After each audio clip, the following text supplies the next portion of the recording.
Hi friends, welcome to my YouTube channel Sanjay Academy. Today we will discuss about practice set number 6। आज हम लोग CDP का practice set number 6 करेंगे। इससे पहले 5 प्रैक्टिस सेट कर चुके हैं और सभी लोग अपना स्कोर भी साथ ही साथ करते चले कि कितने आपके सही हो रहे हैं। कितने लोग ऐसे जो 25 प्लस जा रहे हैं, कितने ऐसे हैं जो 29, ठीक है, 30 आउट ऑफ 30 कर पा रहे हैं, या ऐसा भी कोई है जिसके बिलो 20 रह जाते हैं। तो सभी लोग अपना स्कोर करते चलिए। मोस्ट इम्पॉर्टेंट क्वेश्चन है, बिल्कुल ऐसे ही क्वेश्चन आपको हूबहू पेपर में देखने को मिलेंगे। तो अगर आपने यहाँ पर अच्छे से कर लिया तब आप पेपर में भी कर लेंगे। चलिए अपनी क्लास को स्टार्ट करते हैं, आराम से करेंगे, ठीक है। कोई क्वेश्चन में अगर डाउट हो तो पूछ लेना। चलिए question number first. A child acquire the earliest socialization lessons from. एक बच्चा है, उसका प्रारंभिक जो सामाजिकरण होता है वो कहाँ होता है? सबसे शुरुआती सामाजिकरण कहाँ पर होता है? प्रारंभिक सोशलाइजेशन। तो सभी आप लोग जानते हैं कि जब हम छोटे होते हैं तो सबसे पहले विद्यालय जाते हैं, क्या मीडिया में जाते हैं, न्यूज़पेपर पढ़ते हैं, कहाँ जाते हैं? सबसे पहले हम अपने पेरेंट्स से जो है इंटरेक्शन करते हैं, अर्थात फैमिली जो हमारी है वो प्रारंभिक सामाजिकरण की इकाई है। So C is our right option.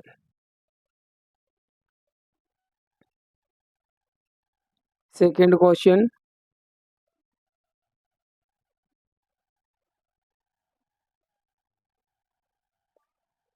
Which of the following statement is correct in the context of development. मतलब विकास के संदर्भ में कौन सा कथन सही है, बताइए। Development is purely result of heredity. जो विकास है पूरी तरह से केवल अनुवांशिकता पर ही निर्भर करता है, क्या ऐसा है? बताइए, क्या विकास पूरी तरह से हेरिडिटी पर निर्भर करता है? नहीं। Course of development is from specific to general. जो विकास है वो विशिष्ट से सामान्य की ओर होता है, उल्टा लिखा गया है। विकास जो है वो सामान्य से विशिष्ट होता है, इसमें उल्टा लिख दिया इसलिए गलत है। Development happens from outward to centre. जो विकास है वो सेंटर से आउटवर्ड की ओर होता है, प्रिंसिपल ऑफ प्रोक्सिमो डिस्टल, ठीक है, जिसके अनुसार विकास जो है पेट से अंगुलियों की ओर होता है। इसमें उल्टा लिखा है इसलिए ये भी गलत। तो सही हमारा कौन सा है? Principle of cephalocaudal development proceed from head to toe. जो विकास है हमारा वो सिर से पैर की ओर होता है, किस सिद्धांत के अनुसार? मस्तका अधोमुखी विकास के सिद्धांत के अनुसार सिर से पांव की ओर विकास होता है। D is our right option.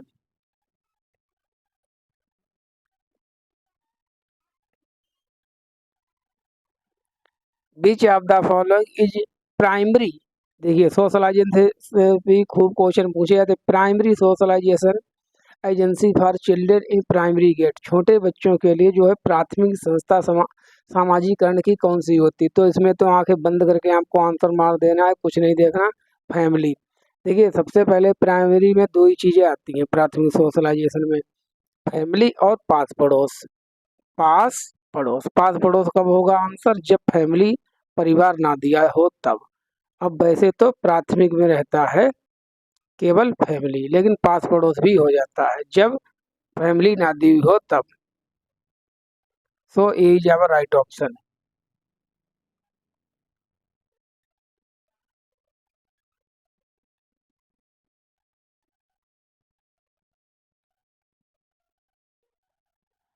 In accordance with Jean Piaget theory of cognitive development, at what stage can children mentally do reverse thinking. वो कौन सी अवस्था है जिसमें बच्चों में पलटावी गुण आ जाता है? बताइए। हमने जीन पियाजे के ऊपर वीडियो बनाया है, आप उसको जाकर देख लीजिए। उसमें सभी अवस्थाओं के बारे में बहुत डिटेल से पढ़ाया हुआ है, उससे बाहर नहीं जाएगा। तो अब बताइए कि वो कौन सी अवस्था है जिसमें बच्चों में पलटावी गुण आ जाता है, रिवर्स थिंकिंग वो आ जाती है, उनमें डेवलप हो जाती है। तो इसका आंसर आपको याद रखना है। जो बच्चे होते हैं तो तीसरी अवस्था में बच्चों में पलटावी गुण आ जाता है। पलटावी गुण जो है वो रिवर्स थिंकिंग है, वो तीसरी अवस्था में आ जाता है। तीसरी अवस्था कौन सी होती है? चार अवस्थाएं होती हैं, यस, पी, सी, एफ। तीसरी अवस्था सी। सी फॉर कंक्रीट ऑपरेशनल स्टेज, मूर्त संक्रियात्मक अवस्था। इसकी यूज होती है 7 वर्ष से 11 वर्ष। तो इस अवस्था में जो है बच्चों में पलटावी गुण आ जाता है। पलटावी गुण का मतलब होता है, जैसे बच्चा है, मैं आपको बता रहा हूँ पलटावी गुण कहते हैं। जैसे उसने 3 से 8 तो बना लिए कि 3 से 8 ऐसे बना लो, इसको ऐसे कर लो, इसको ऐसे कर लो, 3 से 8 बना लिया। अब अगर उससे कहा जाए कि बेटा 8 से 3 बना के दिखाओ, तो वो 8 से 3 नहीं बना पाएगा। इसे कहते हैं अपलटावी। पलटावी का मतलब है 3 से 5 भी बना लेगा, 3 से 8 भी बना लेगा और 8 से 3 भी बना लेगा। इसे ही हम कहते हैं पलटावी गुण। तो इसका आंसर क्या था? C. Question number 5। According to Jean Piaget, the process of continually fitting the experience into our existing schemas। बताइए भाई, स्कीमा के बारे में मैंने बहुत अच्छे से आपको समझाया है। बच्चे जो होते अपने ज्ञान में, मतलब अपने मौजूदा स्कीमा में नए ज्ञान को भरते रहते हैं, जोड़ते रहते हैं। तो इसको जोड़ने की प्रक्रिया को, शामिल करने की प्रक्रिया को जीन पियाजे ने क्या कहा है? क्या कहा है? एसिमिलेशन कहा है, एकोमोडेशन कहा है, कैटेगराइजेशन कहा है, कंसेप्चुलाइजेशन कहा है।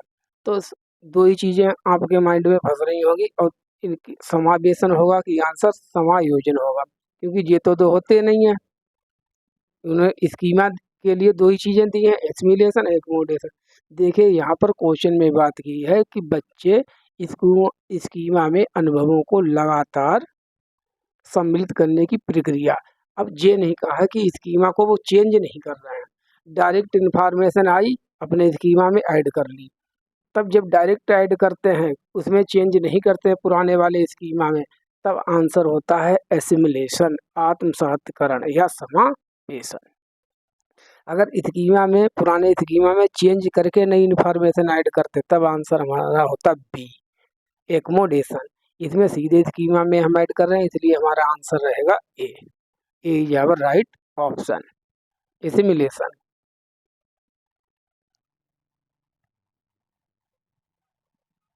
Question number 6।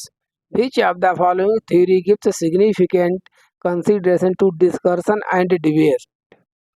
Discussion and debate. निम्नलिखित में से ऐसी कौन सी थ्योरी है जो डिस्कशन और डिबेट दोनों को बढ़ावा देती है, दोनों की बात करती है? बताइए। B F Skinner's theory of behaviourism, Lawrence Kohlberg theory of moral development, moral development, Lawrence Kohlberg theory of moral development, यहाँ पे नहीं होगा जी। लेव बाइगोट्स्की थ्योरी ऑफ लेव बाइगोट्स्की थ्योरी ऑफ सोशियो कल्चरल। तो इसमें क्या हो जाएगा? देखिए जो लेव बाइगोट्स्की जी थे, उन्होंने बच्चों को डिस्कशन और डिबेट अर्थात सोशल इंटरेक्शन की बात की है, सामाजिक अंतःक्रिया के द्वारा सीखने की बात की है। इसलिए इसका जो आंसर है सी होगा। सी इज आवर राइट ऑप्शन। लेव बाइगोट्स्की की जो ट्रिक ही मैंने आपको बताई है, लेव बाइगोट्स्की जी की ट्रिक क्या है, सीख लीजिए। देखिए, अगर कहीं भी किसी भी क्वेश्चन में यस सी यल लिखा है, S for society, C for culture, L for language. S for society, समाज की बात की जा रही है, संस्कृति की बात की जा रही है, भाषा की बात की जा रही है, तब उस क्वेश्चन का आंसर लेव बाइगोट्स्की ही होगा। कल्चरल टूल्स की ये बात करते हैं, इसलिए हमारा इसमें आंसर जो है वो सी सही है। Lev Vygotsky socio cultural theory. Question number 7। Seeing a student struggling with a question, her teacher decides to give cues and simplify the language of the question. In Lev Vygotsky theory, this is referred to as। मतलब एक बच्चा है जिसको एक question को solve करने में problem आ रही है, ठीक है, कर नहीं पा रहा है। तब एक अध्यापिका ने क्या किया, उसकी सवाल की भाषा को सरल कर दिया, समझा दिया क्वेश्चन, उसकी मदद कर दी थोड़ी। अब जल्दी से ध्यान कीजिए, मैंने आपको लेव बाइगोट्स्की के वीडियो में पढ़ाया कि अगर जो बच्चे की मदद की जाए सीखने में, टेम्परेरी अस्थायी मदद की जाए, तो लेव बाइगोट्स्की ने इसके लिए क्या कहा? तब लेव बाइगोट्स्की जी ने इसके लिए इसके फोल्डिंग कहा है, इसके फोल्डिंग, ठीक है, अस्थायी मदद, पाड़, मचान, ढांचा, इसके अलग अलग नाम होते हैं। ढांचा भी कहते हैं इसे, आलंबन भी कहते हैं।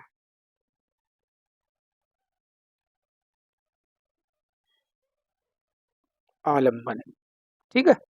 पाड़, मचान, ढांचा कुछ भी आ जाए आपको ध्यान रखना है। Lawrence Kohlberg used to evaluate the moral reasoning among children and adults. जो लॉरेंस कोलबर्ग थे, उन्होंने बच्चों व वयस्कों में नैतिक तर्क का मूल्यांकन करने के लिए किसका उपयोग किया था? किसका उपयोग किया था बताइए।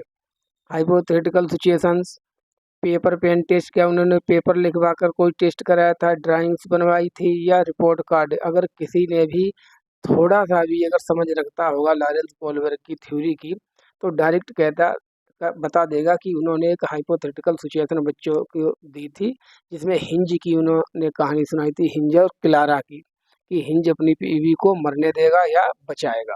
तो वो सिचुएशन कहती थी, वो एक हाइपोथेटिकल उन्होंने एक कहानी बच्चों को सुनाई थी। So A is our right option, a hypothetical situation. Heinz की बीवी का नाम क्लारा था। एक बार पूछा गया था सीटेट में कि हिंज की पत्नी का नाम क्या था, तो आपको ध्यान रखना क्लारा, ठीक है। पूछ लेते हैं ऐसे फैक्चुअल क्वेश्चन कभी कभी, वैसे अक्सर नहीं पूछते हैं। 9 advocates of constructivism gives importance to, मतलब रचनावाद का समर्थन करने वाले किसे महत्व देते हैं? जो लोग ऐसे हैं जैसे जीन पियाजे हो गए, लेव वाइगोट्स्की हो गए, लॉरेंस कोलबर्ग हो गए, जेनो ब्रूनर हो गए, ये लोग रचनावादी हैं तो किस चीज़ का समर्थन करते हैं? Child centred curriculum, culturally non responsive pedagogy, overlooking the individual differences, convergent ways of thinking. आपको ये लग रहा होगा कन्वर्जेंट, कन्वर्जेंट नहीं, अगर यहाँ पर डाइवर्जेंट होता तब सही होता, कन्वर्जेंट है इसलिए ये नहीं होगा। तो इसका तो सीधे डायरेक्ट आपको आंसर पता ही है। जो रचनावादी लोग होते हैं वो बच्चे को केंद्र में रखकर बातें करते हैं, चाइल्ड सेंटर्ड। अगर आप कुछ भी पढ़ाएं तो बच्चों के वो चाइल्ड में को केंद्र में रखकर पढ़ाएं, तो चाइल्ड सेंटर्ड क्यूरिकुलम। हमारी इसमें एजुकेशन भी चल रही है child centred.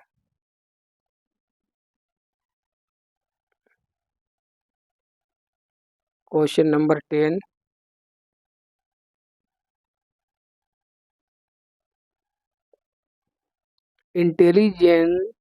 Intelligence quotient test are criticised for, मतलब जो बुद्धि लब्धि परीक्षण होते हैं उनकी आलोचना इसलिए की जाती क्योंकि वे कैसे होते हैं? Being considerate of cultural diversity, conceptualizing intelligence as a set of different abilities, ignoring the influence of environmental factors on test performance, considering social factors in measuring memory, reasoning and verbal skills। देखिए जो IQ test होते हैं, intelligence quotient, इनकी आलोचना इसलिए की जाती है कि ये बच्चे के जो विकास है उसके ऊपर जो इन्वायरमेंट है, वातावरण, उसके प्रभाव को नहीं मानते हैं। ये कहते हैं कि आईक्यू पर इन्वायरमेंट का कोई भी प्रभाव नहीं पड़ता। यही इसकी आलोचना है किसकी? आईक्यू टेस्ट की। So C is our right option.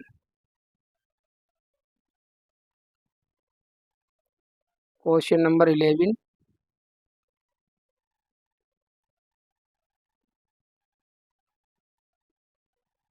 Which of the following statement is correct in context of language and thought. अब बताइए लैंग्वेज और थॉट के ऊपर निम्नलिखित में से कौन सा कथन सही है? पहले तो मैं आपको बता दूं, लैंग्वेज और थॉट पर दो लोगों का डिस्कशन है जो एक दूसरे से डिफर भी करते हैं, अलग अलग उनके विचार हैं। एक है लेव वाइगोट्स्की और दूसरे हैं जीन पियाजे। अब बताइए, जीन पियाजे suggested that language facilitates cognition, language cognition को फैसिलिटेट करती है, इसमें उल्टा लिखा गया। जीन पियाजे ने कहा कि कोग्जिनेशन से होता है लैंग्वेज डेवलपमेंट, जबकि इसमें उल्टा है, इसलिए ये गलत है। Lev Vygotsky suggested that language has no influence on thinking, Lev Vygotsky ने क्या ये कहा है कि जो बच्चे की थिंकिंग है उस पर भाषा का कोई प्रभाव नहीं है? गलत बात, क्योंकि लेव वाइगोट्स्की सबसे ज़्यादा महत्व भाषा को देते हैं। दूसरा, Jean Piaget suggested that thinking depends on speech, Jean पियाजे के अनुसार जो थिंकिंग है वो केवल स्पीच पर निर्भर करती है, नहीं स्पीच पर नहीं, थिंकिंग जो है हमारे कोग्निटिव डेवलपमेंट पर निर्भर करती है, तो इसलिए ये भी गलत है। सीधी बात है, आपको ध्यान रखना। Lev Vygotsky suggested that language enables tools for thinking. Lev Vygotsky जी कहते हैं कि लैंग्वेज से, भाषा से व्यक्ति की थिंकिंग होती है, मतलब पहले भाषा व्यक्ति में डेवलप होगी, उसके बाद वह सोच पाएगा। यहाँ पर एक चीज ध्यान रखना, देखिए दो लोग हैं जिनका डिस्कशन चलता है, पियाजे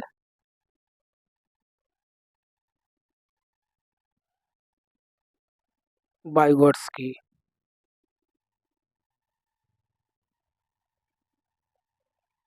जीन पियाजे ने कहा है कि बच्चों में सबसे पहले कोग्निटिव डेवलपमेंट होता है, बाद में भाषा का विकास होता है। लेव वाइगोट्स्की इसका जस्ट अपोजिट कहते हैं, ये कहते हैं सबसे पहले बच्चों में भाषा का विकास होता है, उसके कारण उनका संज्ञानात्मक विकास होता है, डेवलपमेंट होता है। यही इन दोनों में फर्क है। हमसे पूछा गया था लेव वाइगोट्स्की के अनुसार जो क्या होगा, पहले भाषा है, लैंग्वेज है, बाद में क्या है, बाद में है विकास, बाद में है हमारा विकास, ध्यान रखना।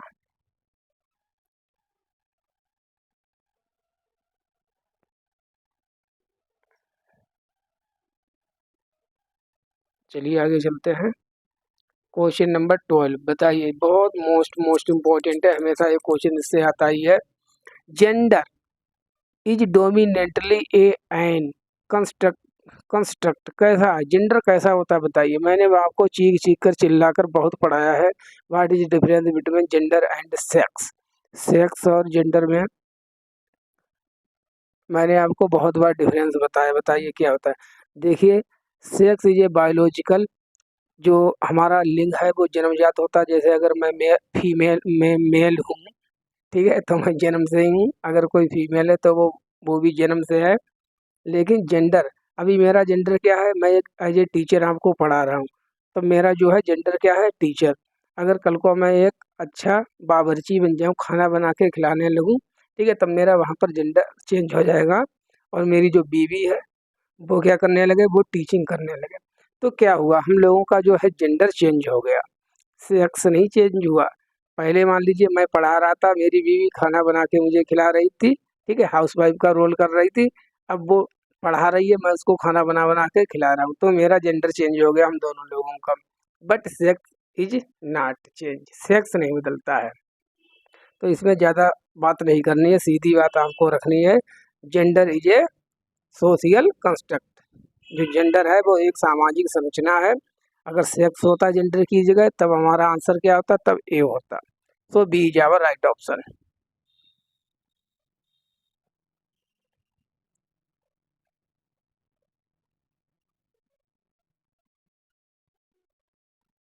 Question number 13, assertion and reason. ये बहुत ट्रेंड चल रहा है, ये वाले क्वेश्चन बहुत पूछे जाते हैं। देखना कम से कम 5 से 6 क्वेश्चन इस बार भी पूछे जाएंगे आउट ऑफ 30। इनको लाइटली मत लेना, बहुत अच्छे क्वेश्चन हैं जी। असर्शन वाला है question, in order to cater to the needs of student belonging backgrounds to diverse teacher standardised curriculum socio economic should adopt. मतलब यह है कि विविध सामाजिक आर्थिक पृष्ठभूमि वाले विद्यार्थियों की आवश्यकताओं को पूरा करने के लिए एक शिक्षक को मानकीकृत, देखिए वर्ड आ गया मानकीकृत, जैसा कि मैंने आपको पढ़ाया है स्टैंडर्डाइज्ड, मानकीकृत पाठचर्या अपनानी चाहिए।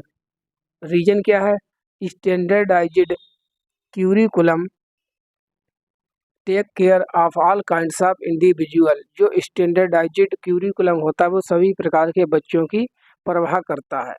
अगर आपने जो मैंने निगेटिव पॉजिटिव वर्ड आपको कराए हैं 18 मिनट में जो वीडियो, अगर आपने वो नहीं देखी प्लीज़ देख लीजिए। अगर आपने निगेटिव पॉजिटिव वर्ड कर लिए तो कम से कम 10 से 12 क्वेश्चन ऐसे ही आपके सही हो जाए। अब इस क्वेश्चन को पढ़ने की कोई ज़रूरत नहीं है अगर आपके निगेटिव पॉजिटिव क्वेश्चन तैयार है, निगेटिव पॉजिटिव वाले टैग वर्ड तैयार है, क्योंकि स्टैंडर्ड मैंने पढ़ाया था निगेटिव होता है, स्टैंडर्ड कुछ भी चीज़ नहीं लेनी है, ऊपर भी स्टैंडर्ड है नीचे भी स्टैंडर्ड है, तो दोनों कैसे हो गए? गलत, दोनों गलत है। अब ऑप्शन देख लीजिए दोनों गलत वाला कौन सा है। D is our right option, both A and R false. बहुत से क्वेश्चन ऐसे होते हैं जिनको हमको पढ़ना भी नहीं होता, वो थोड़े यही स्ट्रेटजी होती है एक अच्छे स्टूडेंट की। और कॉमन स्टूडेंट क्या करेगा? पढ़ता रहेगा, बार बार अप्लाई करते रहेगा। जल्दी से देखो, आगे बढ़ जाओ, तभी तो 30 आउट ऑफ 30 होंगे। आ जाइए, फॉर्मेटिव असेसमेंट इज डन, जो रचनात्मक आकलन है वो कब किया जाता है? At the end of the session, through standardised test only, throughout the teaching learning process, by a special educator only. Only वाले भी निगेटिव होते हैं, और इसमें तो डायरेक्ट स्टैंडर्डाइज्ड वर्ड आया, तो ये तो होंगे ही नहीं, ऐसे ही आपने काट दिए होंगे। देखिए, जो रचनात्मक मूल्यांकन होता है, ये नीपी 2020 इसकी रिकमेंडेशन करती है कि जो रचनात्मक मूल्यांकन होता है वो हमारे टीचिंग लर्निंग प्रोसेस के दौरान होता है, हमारी जो सत्र होता है, सेशन होता है, उसके दौरान होता है। So C is our right option, throughout the teaching learning process. At the end of the session पता कौन सा होता? समेटिव, समग्र मूल्यांकन, जिसको हतोत्साहित करने की बात एनईपी ने कही है।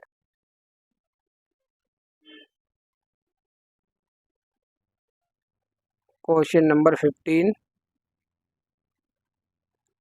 Which of the following approach is likely to promote critical thinking among students? मतलब निम्नलिखित में से ऐसा कौन सा अप्रोच है जो बच्चों में क्रिटिकल थिंकिंग के डेवलपमेंट को प्रमोट करता है, बढ़ावा देता है? ऐसा कौन सा ऑप्शन है जो समालोचनात्मक चिंतन को बढ़ावा देने के लिए है? Asking close ended factual question, बच्चों से क्लोज इंडेड क्वेश्चन फैक्चुअल पूछने चाहिए, बंद अंत वाले question. Helping student develop hypothesis, बच्चों को हाइपोथेसिस परिकल्पना करने के लिए प्रोत्साहित करना चाहिए।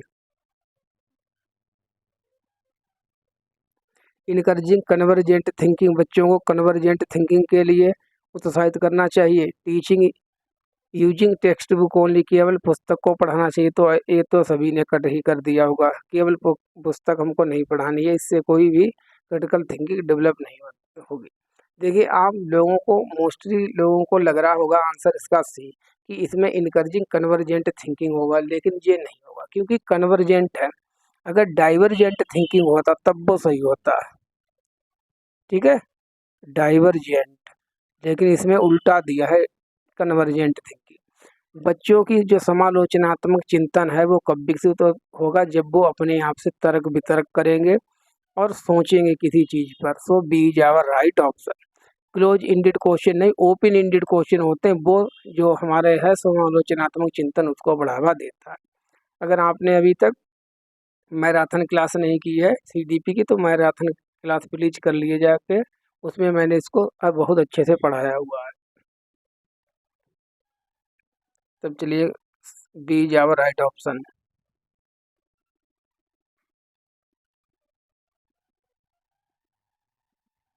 Question number 16,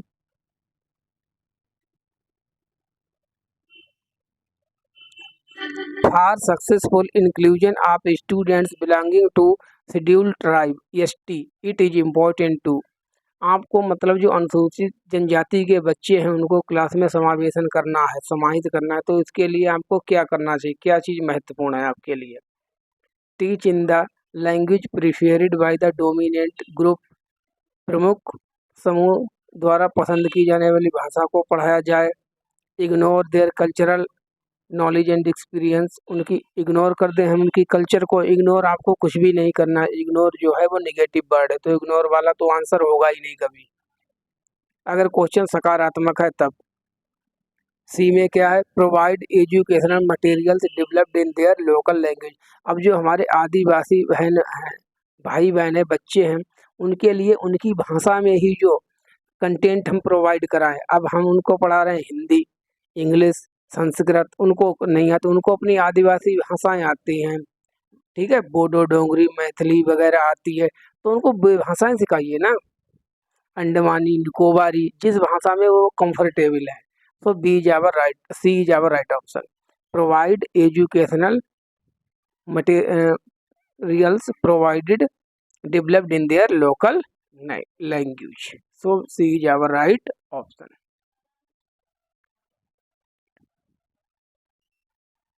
students with dyslexia, बताइए डिसलेक्सिया वाले कैसे बच्चे होते हैं। डिसलेक्सिया जिसको हम पठन वैकल्य भी हिंदी में कहते हैं, डिसलेक्सिया वाला बच्चा कैसा होता है, पढ़ने की अक्षमता। जिस बच्चे को जो उल्टा लिखना था उसको सा, जैसे डब्लू सा लिख दिया उसने उल्टा, लिख क्या दिया, लिख दिया उसने बाज, उल्टा लिख दिया, ठीक है। तो ऐसे बच्चों को कौन सा रोग होता है, कौन सा विकार होता है, डिसलेक्सिया। पढ़ने में उनको अक्षमता होती है, पढ़ने में उनको प्रॉब्लम होती है। तो इसका आंसर क्या हो जाएगा, D. B reluctant to read, पढ़ने के लिए अनिच्छुक होते हैं। कंप्रेहेंड विद मच इजी, बहुत जल्दी समझ लेते हैं, नहीं। हैव एडवांस्ड वोकेबलरी, नहीं।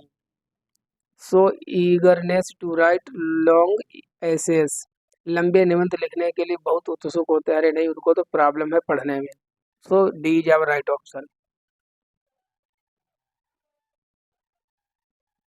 Question number 18, which of the following becomes a barrier for inclusion of student with visual impairment. जो कुछ बच्चे ऐसे हैं जिनको देखने में प्रॉब्लम है, उनके लिए निम्नलिखित में से कौन सी ऐसी चीज़ें जो बैरियर का काम करती है। जो क्वेश्चन निगेटिव है, क्वेश्चन कैसा है, निगेटिव, ध्यान रखना, नकारात्मक क्वेश्चन है, तब इसका आंसर भी नकारात्मक होगा। अब इसके 3 तो ऑप्शन सही होंगे, एक गलत होगा, जो गलत होगा वो ही सही होगा। विजुअल, ऑडियो टेपिड नोट्स, अगर उनको देखने में प्रॉब्लम है, अगर उनको ऑडियो रिकॉर्डेड फॉर्म में अगर हम दे दें नोट्स तो अच्छा रहेगा, बिल्कुल सही है। ब्रेल बुक्स, हाँ ब्रेल लिपि तो होती ही है उन लोगों के लिए जिनको दिखाई कम देता है, ये भी सही है। Verbal description of visual aids, जो चीज़ें दिखाने वाली हैं हमने उसको बोल बोल कर डिस्क्राइब कर दिया, बच्चों के लिए मौखिक रूप से बता दिया, ये भी उनके लिए हेल्पफुल हो रहेगा। अब डी देखिए, डी में क्या है, रिटिन और प्रिंटेड मटेरियल्स, हम उनको लिखा हुआ मटेरियल प्रोवाइड करा रहे हैं। एक तो उनको देखने में प्रॉब्लम है और हम उनको लिखा हुआ मटेरियल प्रोवाइड करा रहे हैं, ये बच्चों के लिए सीखने में बैरियर का काम करेगा, एक बाधा के रूप में, बाधा के रूप में काम करेगा। इसलिए यही हमारा गलत है, जो गलत है वो ही सही है क्योंकि क्वेश्चन है नकारात्मक। So D is our right option. Question number 19 ADHD से रिलेटेड है। Which of the following is directly associated with attention deficit hyperactivity disorder, ADHD, इससे रिलेटेड क्वेश्चन है। तो इसके नाम से ही क्लियर, अटेंशन माने ध्यान रख देना, डिफिसिट माने कमी, ध्यान में कमी, हाइपर एक्टिव बहुत ज़्यादा उनमें उत्सुकता होती है, आवेग होता है, हाइपर होते हैं वो बच्चे, यही उनमें क्या है, डिसऑर्डर है, एक विकार है। तब जिन बच्चों का अटेंशन, ध्यान ज़्यादा देर तक किसी चीज़ पर नहीं लगता है, उनको ये रोग होता है। अब ऑप्शन हम पढ़ते हैं, हाई अटेंशन स्पेन, क्या वो ज़्यादा देर तक अपने ध्यान को बनाए रख सकते हैं, गलत है। परसिस्टेंट इम्पल्सिटी, दृढ़ आवेगिता, low actively levels, extended patience to listen, बहुत लंबे समय तक सुनने के लिए उन्हें पेशेंस होता है, पेशेंस नहीं, वो है हाइपर एक्टिव होते हैं बहुत जल्दी। So B is our right option.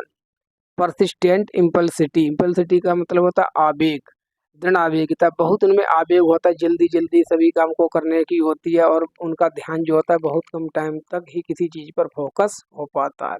जैसा कि नाम से क्लियर है, attention deficit hyperactivity disorder, इसकी फुल फॉर्म भी पूछी जाती है और क्या होता है वो भी मैंने आपको बता दिया। So B is our right option. Question number 20, एक की करेक्टरिस्टिक्स ऑफ गिफ्टेडनेस। अब बताइए एक प्रतिभाशाली बच्चा है, उसकी क्या प्रमुख विशेषता होगी, क्या विशेषताएं होती, क्या मैंने पढ़ाई थी। High levels of intellectually ability, उच्च स्तर की बौद्धिक क्षमता, लैक ऑफ क्रिएटिविटी, उनमें क्रिएटिविटी नहीं होगी। इम्पेयर्ड कम्युनिकेशन स्किल्स, बाधित, उनको जो है कम्युनिकेशन करने में प्रॉब्लम होगी, समस्या होगी। Tendency to copy others idea, क्या वो प्रतिभाशाली बच्चे ऐसे होते हैं जो दूसरों की नकल करते रहते हैं आइडियाज़ की? नहीं, जो प्रतिभाशाली बच्चे होते हैं उनकी जो आईक्यू लेवल होता है वो जो साधारण बच्चे होते हैं उनसे अधिक होता है, फिलहाल 140 प्लस इनकी आईक्यू होती है, इनको हम प्रतिभाशाली कहते हैं, क्रिएटिव भी होते हैं। तो इसका क्या हो जाएगा option number A, high levels of intellectually ability.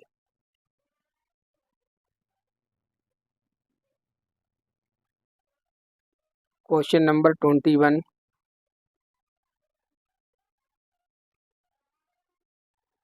Assertion वाले फिर क्वेश्चन आ गया। A teacher should present the content to be taught in the form of connected and organised manner. एक टीचर को जो है जो भी वो पढ़ाने जा रहा है उस चीज़ को उस बच्चों की लाइफ से रिलेटेड हो और एक सिस्टमेटिक वे में प्रेजेंट करना चाहिए। अब बताइए असर्शन सही है कि गलत? रीजन क्या है, तर्क क्या देते हैं? लर्निंग इज पैसिव प्रोसेस, क्या लर्निंग कभी पैसिव हो सकती है? निगेटिव पॉजिटिव वर्ड में जाइए, सेकेंड नंबर पर यही वर्ड मैंने लिखा था, एक्टिव और पैसिव।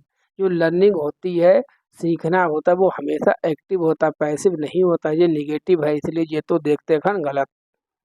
अब ऊपर वाला देखिए असर्शन सही बात है, क्योंकि जो भी हम चीज़ बच्चों को पढ़ाने जाएं सिखाएं वो बच्चों की रियल लाइफ से कनेक्टेड होनी चाहिए।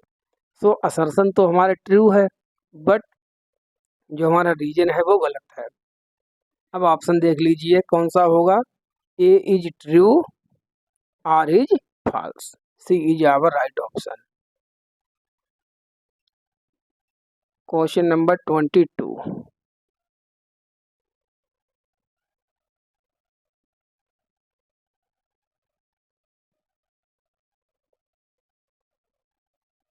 According to contemporary theories of cognition memory is, संज्ञान के समकालीन सिद्धांत के अनुसार स्मृति। बताइए मेमोरी क्या है? जो वर्तमान सिद्धांत है उनके अनुसार मेमोरी क्या है, स्मृति क्या है? Capable of construction but incapable of interpretation, निर्माण करने में सक्षम लेकिन विवेचना करने में अक्षम।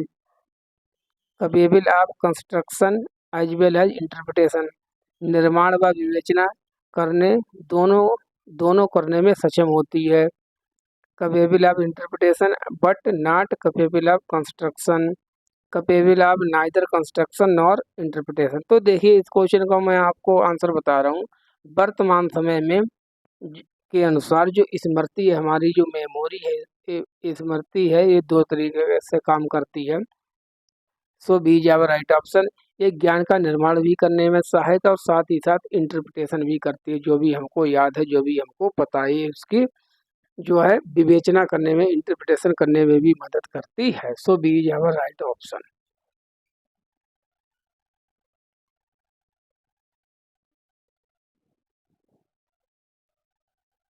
क्वेश्चन नंबर 23,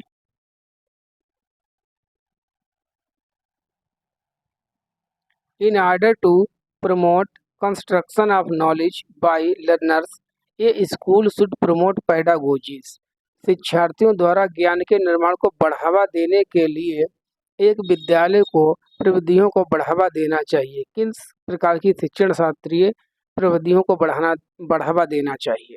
तो इसका तो आंसर देखते ही घर ही लगा दिया होगा कि exam centric, teacher centric, textbook centric negative word होते हैं, पढ़ाए हैं जैसे कि मैंने आपको। इसका answer A is our right option. बहुत से क्वेश्चन ऐसे हो जाएंगे, आप हमारे साथ बस इसी प्रकार से प्रैक्टिस करते चलिए कि जब पेपर में बैठेंगे जैसा कि मैंने किया था कि 15 मिनट में पेपर कंप्लीट सीडीपी का, इतनी आपकी अंडरस्टैंडिंग डेवलप हो जाएगी धीरे धीरे।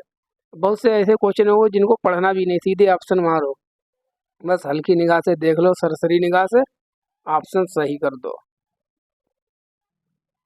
Question number 24, which of the following is not. अब भाई निगेटिव क्वेश्चन है, देखिए नॉट आ गया, नॉट को कर लो circle, not, not.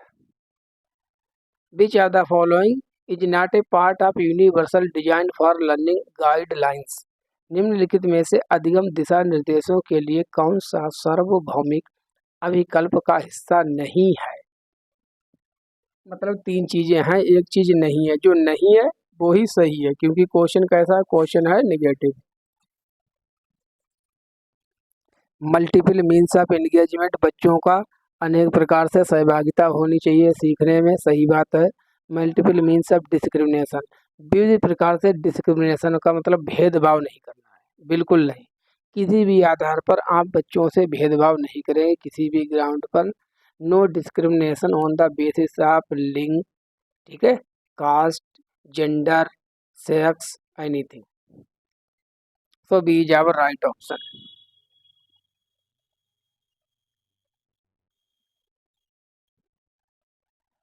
Beach of the following promotes problem solving, निम्नलिखित में से ऐसा कौन सा है जो समस्या समाधान को बढ़ावा देता है? समस्या समाधान को बढ़ावा देगा कौन? Analogical thinking, functional fixedness, response set, convergent thinking. बताइए कौन सा है? देखिए प्रॉब्लम सॉल्विंग को आपको लग रहा होगा सीधे डायरेक्ट, अगर लग रहा है तो गलत लग रहा है कि डी होगा, डी नहीं होगा, कन्वर्जेंट थिंकिंग है। थिंकिंग प्रॉब्लम सॉल्व में कौन सी हेल्प करती है? Divergent thinking. जो हमारी डाइवर्जेंट थिंकिंग होती है वो हमारी मदद करती है सीखने में, सृजनात्मकता में, ठीक है, ना कि ये कन्वर्जेंट थिंकिंग। तो डी नहीं होगा। देखिए इसका आंसर है एनालॉजिकल थिंकिंग। अब मैं आपको बताऊं कैसे। एनालॉजिकल का मतलब होता है सिमिलरली, ठीक है, मिलती जुलती समस्याओं का समाधान करना। अब हम लोग जो सीटेट की जो प्रैक्टिस कर रहे हैं, प्रैक्टिस सेट लगा रहे हैं, क्या सेम क्वेश्चन यही थोड़ी ना आ जाएगा? लेकिन कॉन्सेप्ट अगर जो है वो सेम रहेंगी, जीन पियाजे ही रहेंगे, लेब बाय गोट्स की ही रहेंगे। जीन पियाजे की अवस्थाएं चार हैं तो चार उन्हीं से तो क्वेश्चन आएगा। तो मिलती जुलती समस्याओं को सॉल्व करना, ये जो है हमारी प्रॉब्लम सॉल्विंग में बहुत मदद करता है। इसको हम कहते हैं analogical thinking. So A is our correct. Functional fixedness एक निगेटिव वर्ड होता है जो कि मैंने आपको पढ़ाया हुआ है। इसके अनुसार जो होता है कि किसी भी चीज़ को हल करने का एक ही तरीका होता है जो कि गलत है। रिस्पॉन्स सेट भी इसी प्रकार का है, किसी भी चीज़ को सोचने विचारने का केवल एक ही तरीका, कन्वर्जेंट नहीं डाइवर्जेंट होता तब सही होता है। So A is our right option. Question number 26, देखिए कितने कितने क्वेश्चन आ रहे हैं जी असर्शन एंड रीजन वाले। Young children come to school with already developed naive theories naive theories about their surroundings. Reason क्या कह रहे हैं? Such understanding are purely irrational and should be ignored. कहने का मतलब है जो बच्चे होते हैं जब वो विद्यालय आते हैं, आने से पूर्व उनकी परिवेश की समझ, ठीक है, अपने वातावरण की समझ बनाने के साथ सहज सिद्धांत उनके माइंड में होते हैं, मतलब सहज सिद्धांत उनके बारे में बन जाते हैं, जिसको हम नेइव थ्योरीज कहते हैं, वैकल्पिक सिद्धांत भी कहते हैं। इस प्रकार की समझ पूरी तरह से अतार्किक है व अनदेखी है। तो देखिए जिसने अगर ना पढ़ा है अभी तक वो पढ़ ले, आगे से ध्यान रखना, कभी भी गलत मत करना। जो नई थ्योरीज होती हैं, जो हमारी सिद्धांत होते हैं, वो जो सीखने में बच्चे की मदद करते हैं और वो पॉजिटिव होती हैं। तो नई थ्योरीज को आपको सकारात्मक रूप से लेना, ये सही बात है। सो जो हमारा असर्शन है वो तो सही हो गया, लेकिन ये कह रहे हैं रीजन में ये गलत होती हैं, इनको इग्नोर करना चाहिए। आप इग्नोर नहीं करेंगे, और ना ही ये इरेशनल होती हैं। इरेशनल का मतलब अतार्किक, ये तार्किक होती है, रेशनल होती हैं। सो रीजन आवर फॉल्स, रीजन हमारा कैसा हो गया? रीजन हमारा जो है वो गलत हो गया। अब ऑप्शन देख लीजिए, A is true, R is false. Question number 27,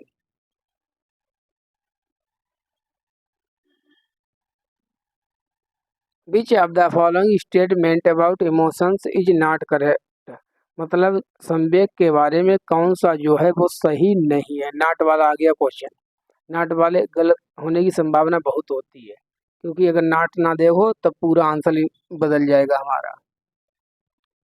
emotions influence information processing skills, भावनाएं कौशलों को प्रक्रमित करने वाली सूचना को प्रभावित करती हैं। Emotional development gets influenced by environment factor. जो इमोशनल डेवलपमेंट है, जो भावनात्मक विकास है, वो वातावरण के कारकों द्वारा प्रभावित होता है। सही नहीं है, नहीं वाला करना है। Emotions and cognition are completely independent. रुक जाइए, मैंने आपको क्या बताया है मैराथन क्लास में, जो इमोशंस हैं और जो कोग्निशन है वो एक दूसरे से इंटर रिलेटेड है। ठीक है, इंटरवूवन है, एक दूसरे में गुथी हुई हैं, जुड़ी हुई है, एक दूसरे को प्रभावित करती हैं और इन दोनों में बाई डायरेक्शनल संबंध होता है। जबकि इसमें इंडिपेंडेंट होने की बात की जा रही है, स्वतंत्र होने के लिए, तो यही गलत है और जो गलत है वो ही सही है। क्योंकि क्वेश्चन हमारा कैसा है, क्वेश्चन है नकारात्मक, नकारात्मक का भाई नकारात्मक। So C is our right option. Question number 28, which of the following is not, अब फिर नॉट वाला आ गया, not an example of intrinsic motivation. निम्नलिखित में से कौन सा आंतरिक अभिप्रेरणा का उदाहरण नहीं है। 3 होंगे, एक नहीं होगा। अब कौन सा नहीं होगा, क्यूरियोसिटी, जिज्ञासा, जिज्ञासा अपने अंदर से आती है व्यक्ति के लिए। ठीक है, तो ये इंट्रांजिक मोटिवेशन होती है, रुचि भी होती है।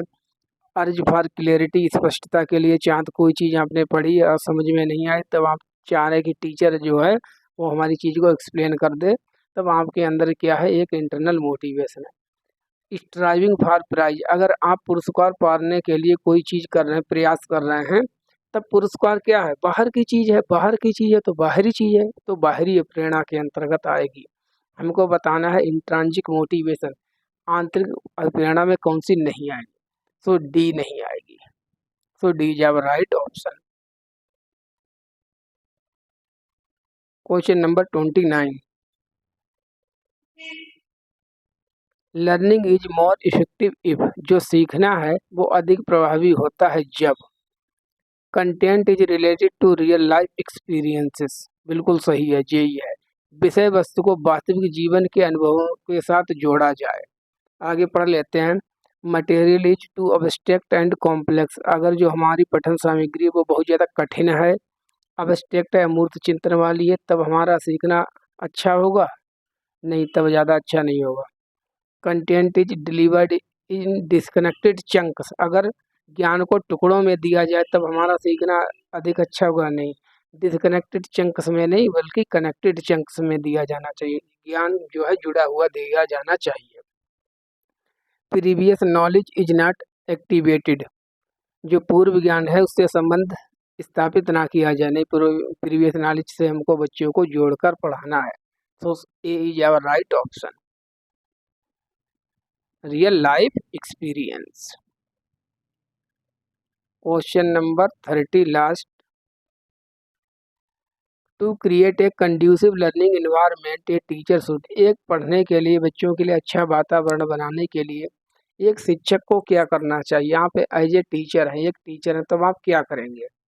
फोस्टर कोलाबोरेशन एमंग स्टूडेंट्स, विद्यार्थियों के बीच सहयोग को बढ़ावा देंगे, जिसकी बात लेव वाइगोत्स्की जी ने की है। Have very low expectations from student, बच्चों से बहुत कम अपेक्षाएं रखेंगे, कहेंगे नहीं ये तो कुछ कर ही नहीं सकते, बेकार हैं, इस प्रकार की बात करेंगे। एवॉइड, एवॉइड करेंगे, avoid giving mastery oriented feedback, बच्चों को उनके सीखने संबंधी जो फीडबैक है आप उसको प्रोवाइड नहीं कराएंगे, वो नहीं देंगे, उसको अवॉइड करेंगे। Not give any autonomy to student, विद्यार्थियों को कोई भी स्वतंत्रता नहीं देंगे। तब आपको मैंने निगेटिव पॉजिटिव वर्ड में पढ़ाया हुआ है कि आप बच्चों को स्वतंत्रता देंगे और मास्टरी ओरिएंटेड अप्रोच अपनाएंगे, जबकि इसमें अवॉइड करने की बात की गई है। इसलिए जो इसमें आंसर होगा वो क्या होगा, वो A is our right option. Foster collaboration among students, विद्यार्थियों के बीच सहयोग को बढ़ावा देना। So A is our right option. चलिए, हमारे चैनल का नाम है संजय अकेडमी, प्लीज़ इसको सब्सक्राइब कर लीजिए और क्लास को शेयर कर दिया करें। ठीक है, इसको बनाने में बहुत टाइम लगता है, बहुत मेहनत हम करते हैं, और आप लोग प्लीज़ चैनल को सब्सक्राइब कर लें अगर अभी तक आपने ना किया है, और शेयर कर दिया करें। लाइक करें, ठीक है, कमेंट कर दिया करें। और ये हमारी टेलीग्राम ग्रुप है, इसको ज्वाइन कर लीजिए, बहुत से लोगों ने इसको ज्वाइन भी कर लिया है। इस पर आपको पीडीएफ मिल जाएगी, ठीक है। मेरा यही लक्ष्य है कि आप लोगों के नंबर जो है सीडीपी में ओवरऑल 30 और टोटल आप जो है 100+ हो जाएं, आपके नंबर पास हो जाएं बस। इससे बड़ा और मेरे लिए कोई भी ज़्यादा गिफ्ट नहीं हो सकता है। Thank you for watching.